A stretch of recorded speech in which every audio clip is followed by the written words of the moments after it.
Okay, so this is how you get your money fixed. Number one, never spend it until you get it. Okay, so like if you're in a sales department, this means, all this translates to every department, by the way. This is exactly how I run every department, how we cash flow companies, how we make decisions on when to spend money in advertising. I don't count a deal closed. I don't count money in until the money's in. Right? So until you could sign the deal and these guys are going to split a suite, I'm like, that shit ain't happened yet. When you guys give me a credit card and it goes through, I'm suspect to yours, sir. Okay. Once it goes through and the money hits my account, then I can spend that money. Everybody agree with that? Okay, I don't spend tomorrow's money.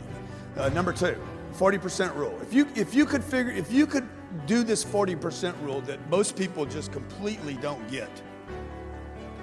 If you got 100% of your money and 40% just for 40% goes to the IRS. Our friends over at the IR and the S. Who hates them? Say 10X if you hate the IRS. Oh my God, Democrats and Republicans come together. Okay?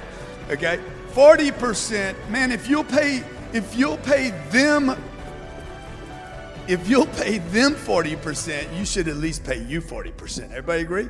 You figured out, everybody in the room's figured out how to pay these people. They don't trust you.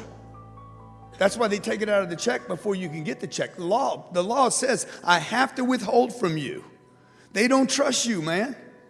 You work for me. I have to withhold from you before you get your money. So they get their piece first. That is a good financial decision. I paid them, good. You got to pay Caesar. That's what Jesus said, pay him.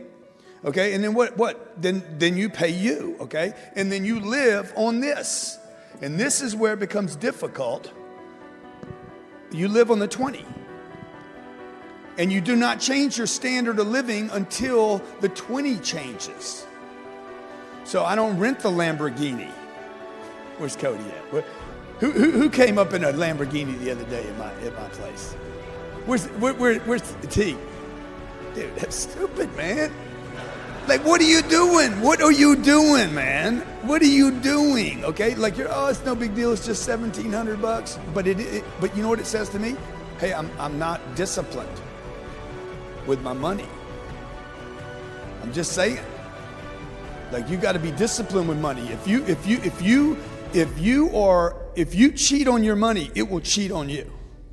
You ignore your money, it will ignore you. If you don't take care of it, it won't take care of you. How many believe this? Okay, rich people, as much as you might not like them, yeah, their kids got drug problems, their marriage is falling apart, but people that accumulate a lot of money paid attention to the money. At least they did that part. Unfortunately, they didn't figure out the marriage, they didn't figure out the kids, but that's got nothing to do with money. That's because they didn't take the time to figure out the other games too. So look, this is the game right here. I did not change my level of living until this number changed. I've always paid the IRS. I've been audited 4 times. They can't get anything from me. 4 times.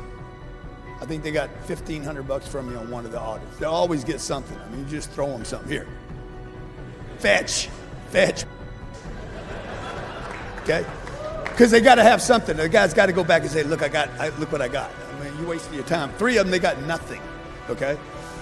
And so like, this is what I'm living on. This is how I make my decisions. In the business, this is what I'm doing. I'm like, okay, 40%, if this is a business, 40% goes to the biz, to advertising, to marketing. Spend it all. Okay, I don't. If I got 3 employees and I got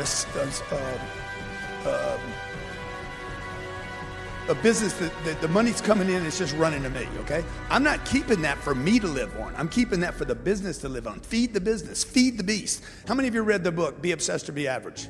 It says, feed the beast. That's the beast. Feed the beast, feed the advertising, feed the marketing, okay? And what happens is you end up broke. You can't live down here. So what do you have to do? If you can't live on this, what do you have to do? You got to either lower your standard of living, control your standard of living, or you got to increase that 100%. So, yeah.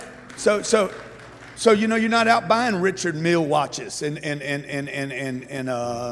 Rollses and Jets and blah blah blah, and Gucci belts, and belts you can't even, you got YL on your belt. That ain't your initials. What are you doing, man?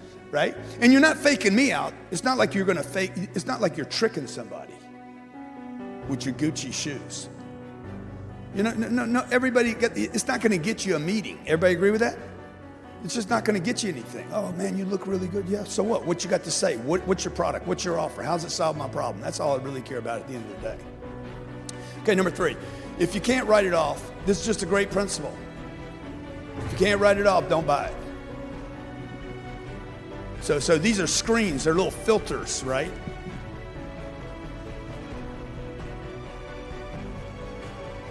It doesn't mean that I will never violate these. It means I got to have some position to start trying to live off of this. If I can't write it off, I'm not going to buy it, right? So, like, what do I? Also, if I could write it off, I'm more inclined to buy it. Number 4, rent and lease, don't own. You don't need to own any of this stuff. Just use it. Number 5, stabilize and grow your first flow before adding a second one. Don't go work on a second flow outside of your company. Work on a second flow inside your company. How many of you have seen somebody leave? They got a second gig. I mean, this is really people selling baseball cards now and spending 3 hours finding something on eBay to flip. Like, what are you doing, man? You could have earned that $40 at your job that day. Like, why am I going after hours to figure a side hustle when I was in my hustle for 8 hours? Like, what? You resent where you work that much? That, I'm going to go do this other thing at night. Oh, I just made $40 and it took me 4 hours. And that's $10 an hour. The guy I worked for today paid me $28 an hour. Like, it doesn't even make sense. The math doesn't even work. But that advice is like rampant in society. Number 6. The 47 rule. So the 47 rule is, look, if you're going to put 40 hours in at work, how many of you work 40 hours a week? Let me see if you work at least 40 hours a week. Okay? How many of you in the room work 60 hours a week? Good for you. How many work 80 hours a week? And you're like, how many of you complain about it too? Like, God damn, I did 100 hours this week. Shit, quit complaining, man. You should be bragging about it. There's going to be a day where you can't work. You're going to wake up one day and say, I wish I could go to work. Nothing works anymore. So quit complaining about it. I always say, man, you bragging or complaining? Oh, man, I work 100 hours a week. I remember when I was part-time. I remember when I couldn't think big. Every super successful person that I've studied talks about 100-hour, 140-hour work weeks, 1,000-hour work weeks, burning late. Bill Gates talking about, I would grab something to eat, I would fall asleep, and I would write code. And that's all I did. I ate and I wrote code. And if I couldn't write code, I went to sleep. Think is giant and massive, okay?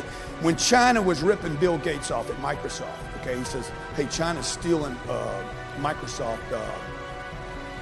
not their hardware, but their software. He's like, if they're gonna steal it, we wanna make sure it's Microsoft. And I was like, man, the thinking's brilliant, right? It's like, if you're gonna rip anything off, make sure you're ripping our product off, okay? So change your thing. 40% rule means, the 47 rule means this. I spend 40 hours working for somebody, spend at least 7 hours working on yourself every week.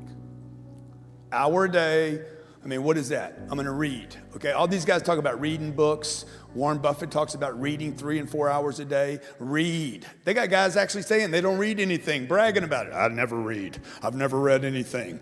Books are for idiots. Okay, well, look, all these super successful people that built billion-dollar businesses are reading, and they got smart people around them, okay? And if you don't like reading, who doesn't like reading in a room? Yeah, well, good. So what? Billy Boy reads. Okay, you got to read, folks. You got to read. It doesn't matter if you want to do it or not. I don't like to work out either. So what? Sometimes I don't like my kids. How many of you got kids? How many sometimes you're like, jump, get off the balcony. Okay, number 7, stay broke. Stay broke. Y'all got to stay broke, man. Cash is garbage. You don't need money. You don't need cash. Cash is trash. Your mommy and daddy didn't know this. Cash is garbage. It is trash. Take it out. Use it.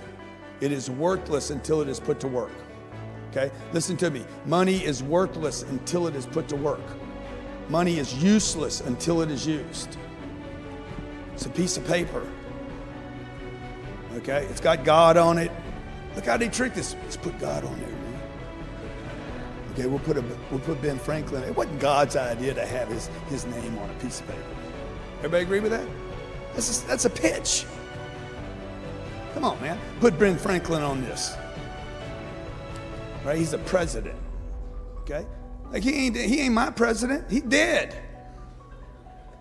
And then we act like it's sacred and I got to keep it and protect it and now it's mine. This is what Brandon was doing this morning. We're talking about currency. If you look at the word, it comes from current. Current flows. It has to be in circulation. Right? It's plentiful. It's a piece of paper. It's only valuable when I take it out of my pocket, get it out of the system and put it to work. If I give it to the bank, if I call up Wells Fargo today and say, here's $100, what are they going to do with it? They're going to convert it. Instantly convert it into digits, and then they will send it out 9 times. Almost 10x. Never lose money. Number 8, never lose money. Okay, now if I leave this $100 right here on this table, on this podium, is there a chance I'm gonna lose that money? If I go buy a piece of marketing, if I say, hey Frank, go buy me an ad on Facebook. Or, hey, take a YouTube video that we did. We already got a bunch of impressions on this YouTube video. Put